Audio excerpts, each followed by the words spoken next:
15 April. Shalom Bapak Ibu yang terkasih di dalam Tuhan. Kebenaran pada saat ini berjudul belum tentu sepikiran. Di dalam Matius 16 ayat 23 dikatakan demikian. Maka Yesus berpaling dan berkata kepada Petrus, "Enyahlah iblis, engkau suatu batu sandungan bagiku, sebab engkau bukan memikirkan apa yang dipikirkan Allah, melainkan apa yang dipikirkan manusia."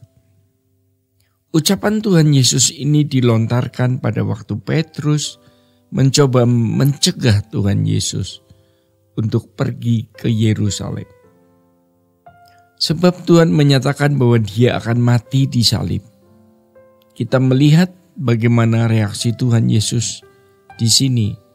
"Enyahlah iblis, engkau suatu batu sandungan bagiku, sebab engkau bukan memikirkan apa yang dipikirkan Allah, tetapi yang dipikirkan manusia." Ini ironis sekali ya. Padahal sudah lama Petrus bersama-sama dengan Tuhan Yesus, bahkan dalam sehari selalu bersama 24 jam. Tetapi Petrus tidak mengerti kehendak Tuhan, tidak memahami rencana dan pikiran Tuhan. Ini ironis. Dengan hal ini kita dapat menyimpulkan bahwa orang yang secara fisik nampak bersama-sama dengan Tuhan belum tentu sepikiran dengan Tuhan. Jadi bukan jaminan orang yang sudah pergi ke gereja setiap minggu itu pasti mengerti kehendak dan rencana Tuhan atau sepikiran dengan Tuhan. Belum tentu seorang aktivis jemaat atau bahkan pendeta sudah sepikiran dengan Tuhan. Dalam hal ini, kita tidak bermaksud mendiskreditkan siapapun. Namun, dengan demikian kita mulai bertanya kepada diri kita sendiri di dalam perjalanan hidup kita ini. Sudahkah kita sungguh-sungguh sepikiran dengan Tuhan? Ini sebenarnya sama dengan pertanyaan, apakah kita yakin bahwa semua orang yang datang ke gereja masuk surga? Kira-kira jawaban kita apa kalau ditanya seperti itu? Belum tentu, iya kan? Apakah semua orang yang aktif dalam kegiatan gereja masuk surga? Apakah kita yakin semua pendeta pasti masuk surga? Juga belum tentu. Sebab ternyata di akhir zaman Tuhan menunjukkan ada orang-orang yang sudah mengusir setan demi nama Tuhan Yesus. Matius 7 ayat 21-23. Tetapi ternyata tidak diakui. Tuhan berkata, "Aku tidak pernah mengenal kamu." Sekarang coba kita tujukan kepada diri kita sendiri. Kalau saat ini semua jemaat yang ada di gedung gereja meninggal, kira-kira masuk surga atau tidak? Ini yang penting Bapak Ibu. Kita jangan meragukan keselamatan dalam Tuhan Yesus. Namun kita harus mencurigai keselamatan kita. Sungguhkah saya ini sudah selamat? Dengan mengatakan ini, jangan juga kita menganggap kalau keselamatan itu sudah pasti atau dengan sendirinya selamat. Sebab keselamatan kita itu bukan karena kita yakin sudah selamat, tetapi harus benar-benar memiliki percaya yang menyelamatkan.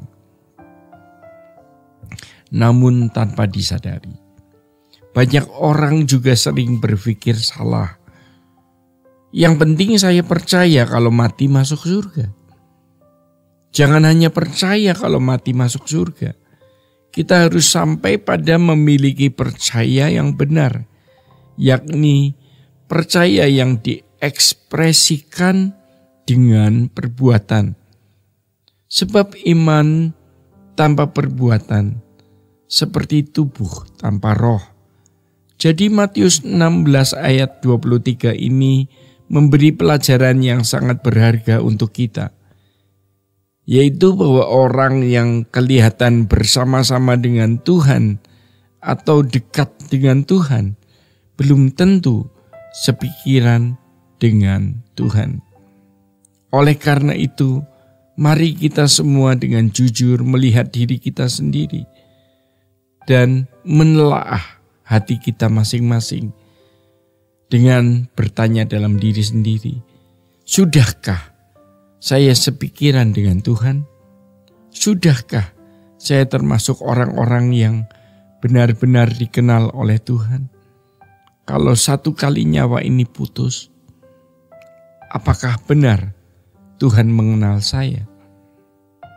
Dan introspeksi seperti ini penting, harus kita lakukan, bahkan sangat penting. Di dalam Lukas 11 ayat 23, siapa tidak bersama aku, ia melawan aku. Dan siapa tidak mengumpulkan bersama aku, ia mencerai beraikan. Perkataan ini mengandung ketegasan yang tidak bisa kita anggap sepele atau remeh. Dan kita diperhadapkan pada kebenaran yang harus kita hujamkan atau benturkan pada diri kita sendiri. Apakah saya tergolong orang yang bersama dengan Tuhan? Sebab kalau tidak, berarti kita melawan Tuhan. Apa saya termasuk kelompok orang yang mengumpulkan bersama Tuhan? Sebab kalau tidak, berarti kita mencerai-beraikan. Mengumpulkan bersama aku artinya membawa jiwa-jiwa untuk diselamatkan bagi Tuhan.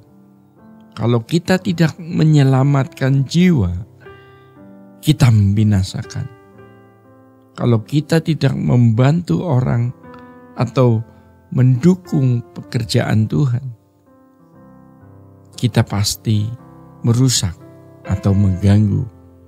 Bapak Ibu yang dikasihi Tuhan, dari perkataan ini yang pertama, Yesus menunjukkan kedaulatannya. Yang kedua, sekaligus menunjukkan peringatannya. Yesus berdaulat karena Ia adalah yang sulung, yang menuntun kita untuk menempatkan diri di pihak Allah.